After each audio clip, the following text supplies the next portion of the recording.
সবাইকে স্বাগত জেলার সংবাদে, সাথে রয়েছে দোলা ডলরের। শুরুতেই জানাবো সংবাদ শিরোনাম। সারা দেশে বাড়ছে ভোটের আমেজ। স্থানীয় নির্বাচন অফিস থেকে মনোনয়ন সংগ্রহ করছেন আগ্রহীরা। ময়মনসিংহে পিটিয়ে ও পুড়িয়ে হত্যার মামলায় গ্রেপ্তার মোট 12, প্রত্যেকের 3 দিনের রিমান্ড মঞ্জুর।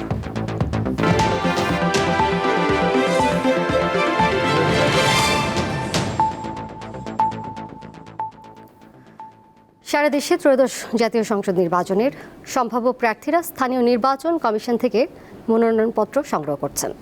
কুড়িগ্রামের 4টি আসন থেকে বিভিন্ন রাজনৈতিক দল ও স্বতন্ত্র প্রার্থীরা মনোনয়ন সংগ্রহ করছেন। সোমবার জেলা রিটার্নিং অফিসার ও সহকারী রিটার্নিং অফিসারের কার্যালয় থেকে 7 জন মনোনয়নপত্র সংগ্রহ করেন। এর মধ্যে কুড়িগ্রাম 1 থেকে 3 জন ও কুড়িগ্রাম 2 থেকে 5 জন। এদিকে কুমিল্লা সদর আসন থেকে স্বতন্ত্র প্রার্থী হিসেবে মনোনয়নপত্র সংগ্রহ করেছেন বিএনপির 2 নেতা হাজী আমিন রশিদ ইয়াসিন ও সাবেক মেয়র মনিরুল হক সাক্কু। এ নিয়ে কুমিল্লা বিএনপির রাজনীতিতে দলীয় কোন্দল আর ভোটারদের মাঝে দেখা দিয়েছে মিশ্র প্রতিক্রিয়া।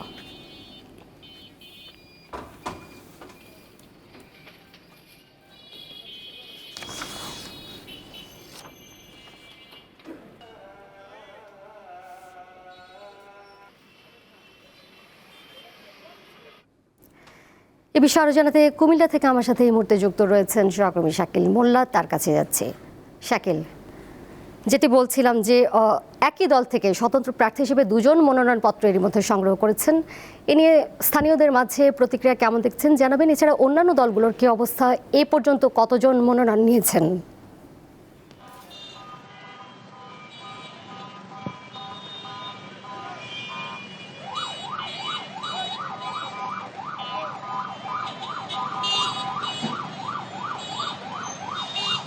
কুমিল্লায় ইতিমধ্যেই কিন্তু নির্বাচনের হাওয়া বইতে শুরু করেছে। তফসিল ঘোষণার পর থেকে কিন্তু নির্বাচনের ইমেজে বিরাজ করছে কুমিল্লায়। ইতিমধ্যে বিভিন্ন দলের প্রার্থীরা, কুমিল্লা জেলা প্রশাসন থেকে যে তথ্য আমাদেরকে জানানো হয়েছে, প্রায় শতাধিক প্রার্থী কিন্তু মনোনয়নপত্র সংগ্রহ করেছেন।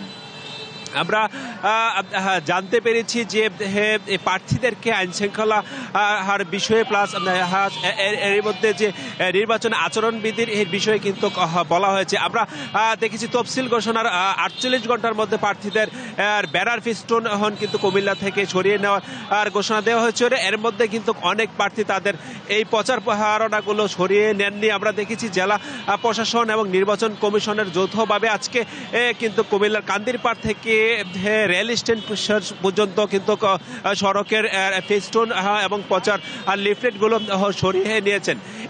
ইতিমধ্যে কিন্তু কুমিল্লার 6 আসনে আসলে নির্বাচনের একটি ভিন্ন মাত্রা যোগ হয়েছে। আমরা গতকালকে কুমিল্লা সিটি কর্পোরেশনের সাবেক মেয়র বিএনপি থেকে বহিষ্কৃত নেতা মনিরুল হক সাক্ষ্য কিন্তু এই 6 আসন থেকে মনোনয়নপত্র কিনেছেন।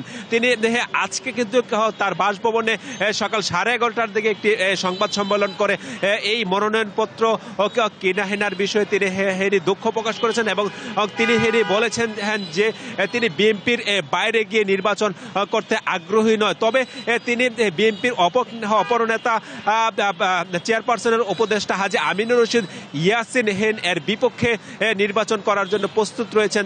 যিনি আসলে হাজী আমিনুর রশিদ ইয়াসিন কিন্তু বিএনপির মনোনয়ন পাননি। 6 আসনে বিএনপির আরেক চেয়ারপারসনের উপদেষ্টা মনিরুল হক চৌধুরীকে কিন্তু মনোনয়ন দেওয়া হয়েছে। বিশেষ করে এই 6 আসনে মানে কিন্তু কুমিল্লার 11টি আসনের মধ্যে বেশ জমজমাট হয়ে উঠেছে নির্বাচনের আবহাওয়া।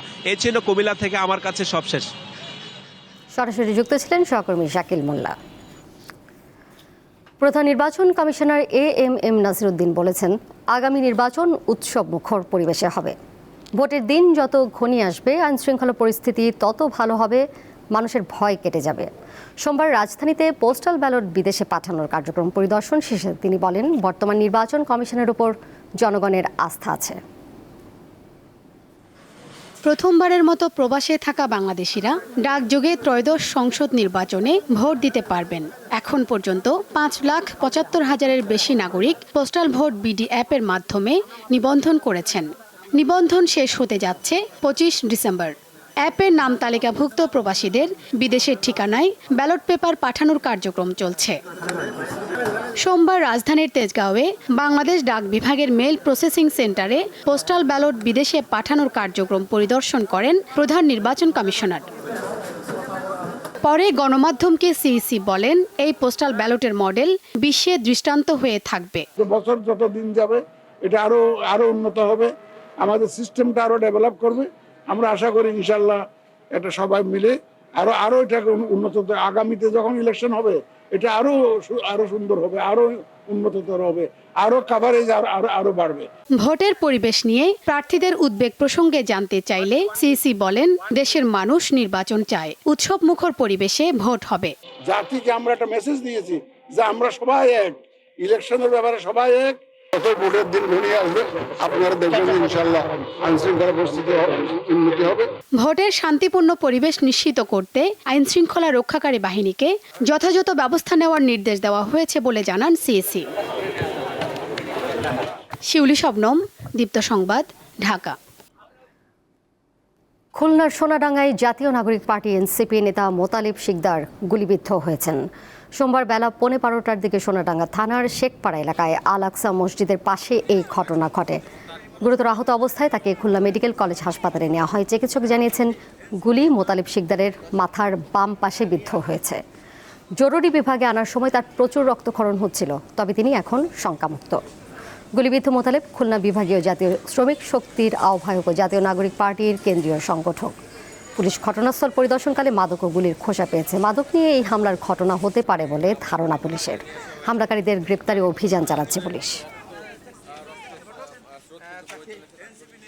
রক্তের দাগ এবং মাদকের ছড়াছড়ি, এখানে আপনার বিদেশি মদের বোতল, ইয়াবা খাওয়ার সরঞ্জাম এবং সেখানে আমরা একটি গুলির খোসাও পেয়েছি। এবং আমরা একটা জিনিস কনফার্ম হয়েছি যে এখানে যারা ছিল ওদের অন্তঃকন্দলের কারণেই আপনার এই গুলি ঘটনাটি ঘটেছে। আমরা এই ঘটনার সঙ্গে কারা কারা জড়িত এবং কারা কারা আসা যাওয়া করতো, আমরা এগুলো তথ্য কালেকশন করছি। ময়মনসিংহের ভালুকায় এক যুবককে পিটিয়ে ও পুড়িয়ে হত্যার মামলায় গ্রেপ্তার 12 আসামির প্রত্যেকের 3 দিনের রিমান্ড মঞ্জুর করেছে আদালত। সোমবার senior chief judicial magistrate Sadat Hossain এই আদেশ দেন। রিমান্ড মঞ্জুর হওয়া আসামিরা হলেন আশিকুর রহমান, কাইয়ুম, লিমন সরকার, তারেক হোসেন, মানিক মিয়া, এরশাদ আলী, নিজুমুদ্দিন, আলমগীর হোসেন, মিরাজ হোসেন আকন, আজমুল হাসান সগির, শাহিন মিয়া এবং নাজমুল। চিফ জুডিশিয়াল ম্যাজিস্ট্রেট আদালতের পরিদর্শক বলেন, পুলিশ 5 দিন করে রিমান্ড আবেদন করে, পরে বিচারক প্রত্যেককে 3 দিন করে রিমান্ডের আদেশ দেন।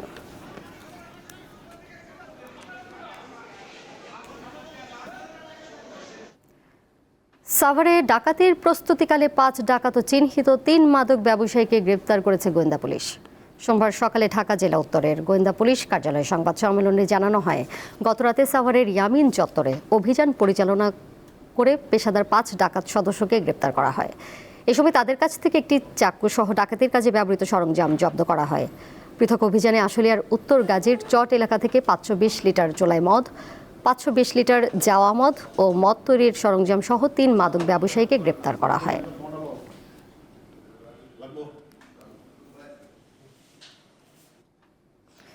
চাঁপাইনবাবগঞ্জ সীমান্তে 27 জনকে পুশিন করেছে বিএসএফ। আর লালমনিরহাটের দহগ্রাম আঙ্গুরপোতা সীমান্ত এলাকা দিয়ে এক ভারতীয় বিএসএফ সদস্য বাংলাদেশে প্রবেশ করলে তাকে আটকের পর আবারও নিজ দেশে হস্তান্তর করেছে বিজেপি। রোববার রাতে প্রকাশিত এক সংবাদ বিজ্ঞপ্তিতে 51 বিজিবি রংপুর ব্যাটালিয়ন জানিয়েছে, গরু চোরাকারবারিদের ধাওয়া করতে গিয়ে ভুলবশত বাংলাদেশে প্রবেশ করে ওই বিএসএফ সদস্য। এ সময় উক্ত এলাকায় টহলরত বিজিবি সদস্যগণ তাকে আটক করে আঙ্গুরপোতা বিওপিতে নিজস্ব হেফাজতে রাখে। আটককৃত ব্যক্তির নাম কনস্টেবল বেদ প্রকাশ। চাঁপাইনবাবগঞ্জের ভোলাহাট সীমান্তে 12 নারী ও 5 শিশু সহ 27 জনকে পুশিন করেছে ভারতীয় সীমান্তরক্ষী বাহিনী বিএসএফ। সোমবার ভোর 4টার দিকে সীমান্ত এলাকা থেকে তাদেরকে আটক করে মহানন্দা 59 বিজিবি ব্যাটালিয়ন। আটককৃতদের মধ্যে 2 জন তৃতীয় লিঙ্গের নাগরিক রয়েছে।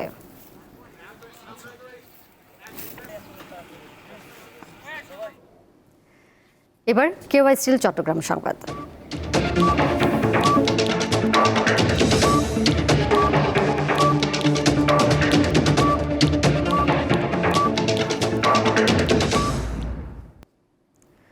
Bangladesh road transport authority BRTA trustee board কর্তৃক সড়ক দুর্ঘটনায় ক্ষতিগ্রস্তদের মাঝে আর্থিক সহায়তার চেক বিতরণ ও সড়ক দুর্ঘটনায় ক্ষতিগ্রস্ত পরিবারগুলোকে আর্থিক সহায়তা করা হয়েছে। রোববার সন্ধ্যায় নগরের বালুচর এলাকায় বিআরটিএ কার্যালয়ে আয়োজিত অনুষ্ঠানে এসব চেক বিতরণ করা হয়। অনুষ্ঠানে চট্টগ্রাম জেলায় সংঘটিত সড়ক দুর্ঘটনায় ক্ষতিগ্রস্ত 31টি পরিবারের মাঝে আর্থিক সহায়তার চেক প্রদান করা হয়। এর মধ্যে নিহত 24টি পরিবারকে 5 লাখ টাকা করে মোট 1,20,00,000 টাকা প্রদান করা হয়। এছাড়া আহত 7টি পরিবারের মধ্যে 5টি পরিবারকে 3 লক্ষ টাকা করে এবং 2টি পরিবারকে 1 লক্ষ টাকা করে মোট 17 লাখ টাকা প্রদান করা হয়। পাশাপাশি খাগড়াছড়ি জেলায় সংঘটিত 5টি সড়ক দুর্ঘটনায় ক্ষতিগ্রস্ত পরিবার সমূহের মধ্যে আহত একটি পরিবারকে 1 লাখ টাকা এবং নিহত 4টি পরিবারকে 5 লাখ টাকা করে মোট 21 লাখ টাকার চেক প্রদান করা হয়। সময়টা একটু 2 মাস করার জন্য চেষ্টা করছি। তখন এই ট্রাস্টি বোর্ডের কথাগুলো বলি। দেশে সম্প্রতি সহিংসতা বেড়ে যাওয়ায় নানা আশঙ্কা প্রকাশ করেছে বেসরকারি গবেষণা প্রতিষ্ঠান সিপিডি। সকালে সংবাদ সম্মেলনে সিপিডির পরিচালক জানান, এমন অবস্থা চলতে থাকলে নির্বাচনের আগে পরিস্থিতির অবনতি হতে পারে। ঘটনাগুলো দেখলে প্রতীয়মান হয় যে দেশে উগ্রপন্থী গোষ্ঠীর, যদিও এই গোষ্ঠীগুলোর ভাষা এখনো প্রচলিত ন্যারেটিভের মধ্যে রয়েছে, তবে আগামী দিনে তা আরো শক্তভাবে নিজস্ব ন্যারেটিভে রূপান্তরিত হবে এই আশঙ্কা রয়েছে। এর বিরুদ্ধে আমরা প্রচলিত রাজনৈতিক প্রক্রিয়াকে নিন্দা জানাতে দেখছি, সরকারকে আমরা ম্রিয়মাণভাবে বিবৃতি দিতে দেখছি। মনে রাখা দরকার যে স্বল্প মেয়াদে প্রচলিত রাজনৈতিক ব্যবস্থা এর সুবিধাভোগী হবার সম্ভাবনাই বেশি। এ কারণে নির্বাচন এবং নির্বাচন পরবর্তী রাজনৈতিক পট পরিবর্তনে নতুন বিস্তৃত উগ্রপন্থার বিরুদ্ধে সম্ভবত আমরা খুব কম ব্যবস্থাই নিতে দেখব। 2024 সালের জুলাই গণ অভ্যুত্থানে কারফিউ দিয়ে ছাত্র জনতাকে হত্যার উস্কানি দেওয়া সহ মানবতা বিরোধী অপরাধের মামলায় ক্ষমতাচ্যুত প্রধানমন্ত্রী শেখ হাসিনার উপদেষ্টা সালমান এফ রহমান ও সাবেক আইনমন্ত্রী আনিসুল হকের বিরুদ্ধে আনুষ্ঠানিক অভিযোগ গঠন করে বিচার শুরুর আবেদন করেছে প্রসিকিউশন। সোমবার আন্তর্জাতিক অপরাধ ট্রাইব্যুনাল 1-এ এ বিষয়ে শুনানি করে রাষ্ট্রপক্ষ। শুনানিতে আন্তর্জাতিক অপরাধ ট্রাইব্যুনালের চিফ প্রসিকিউটর তাজুল ইসলাম বলেন, কারফিউ জারি করে ছাত্র জনতাকে হত্যায় সাবেক প্রধানমন্ত্রী শেখ হাসিনাকে বারবার চাপ প্রয়োগ করেন সালমান এফ রহমান। কয়েক লাখ ছাত্র জনতাকে মামলা দিয়ে হয়রানি করারও অভিযোগ আনা হয় সাবেক আইনমন্ত্রী আনিসুল হকের বিরুদ্ধে। আগামী 4 জানুয়ারি এই মামলার পরবর্তী শুনানির দিন ধার্য করে ট্রাইব্যুনাল। ওই দিন শুনানি করবেন আসামি পক্ষের আইনজীবীরা। সকালে এই মামলার 2 আসামিকে ট্রাইব্যুনালে হাজির করা হয়।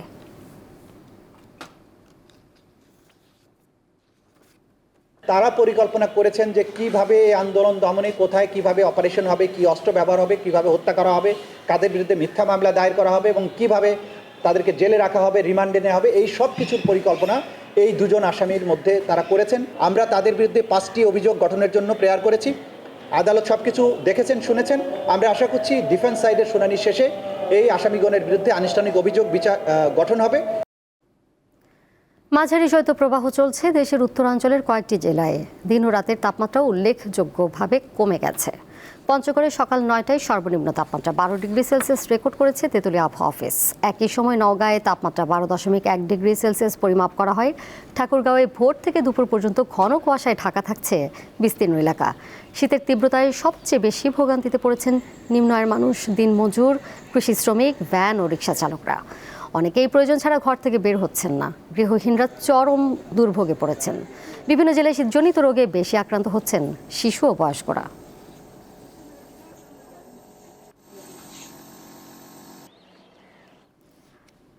জাহাঙ্গীরনগর বিশ্ববিদ্যালয়ে দ্বিতীয় দিনের মতো 2025-26 শিক্ষাবর্ষে স্নাতক প্রথম বর্ষের ভর্তি পরীক্ষা হয়। সকাল 9টা থেকে শুরু হয়ে 5 শিফটে বি এবং ই ইউনিটের পরীক্ষা হয় আজ। আগামীকাল C1 এবং ডি ইউনিটের প্রথম দিনের পরীক্ষা অনুষ্ঠিত হবে। এছাড়া 28 তারিখ অনুষ্ঠিত হবে এই ইউনিটের প্রথম দিনের পরীক্ষা এবং একই দিন IBA JU ইউনিটের পরীক্ষা অনুষ্ঠিত হবে। আগামী 29 ডিসেম্বর পর্যন্ত পরীক্ষা চলবে। এবার মোট 1842 আসনের বিপরীতে 2,19,399 জন আবেদন করেছেন। ফলে একটি আসনের জন্য লড়াই করছেন কমপক্ষে 119 জন।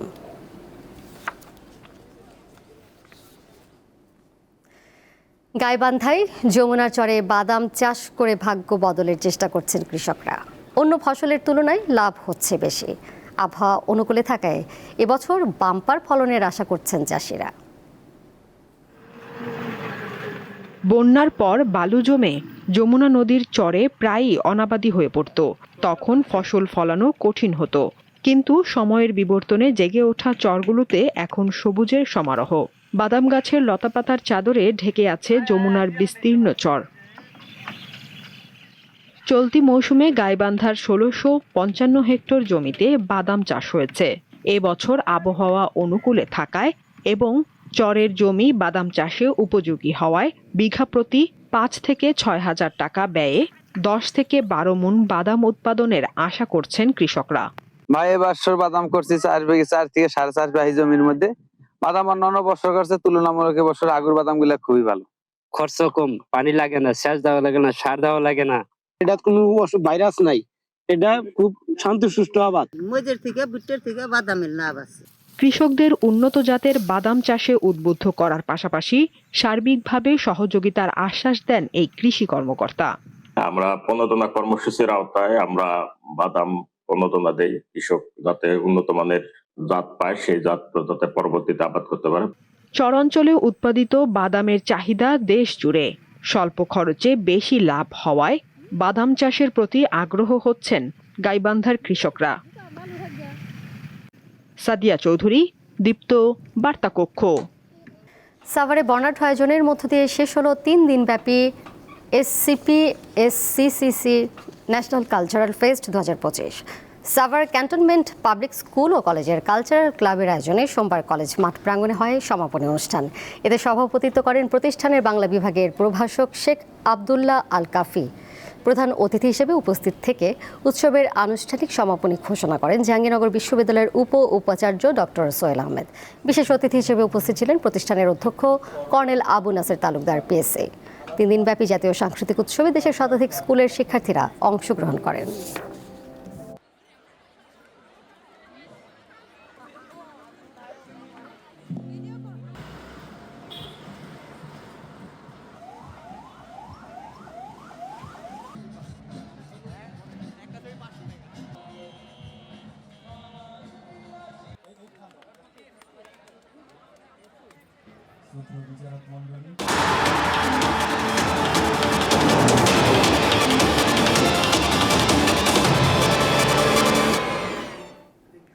এবারে জানিয়ে দেব দীপ্ত স্পোর্টস।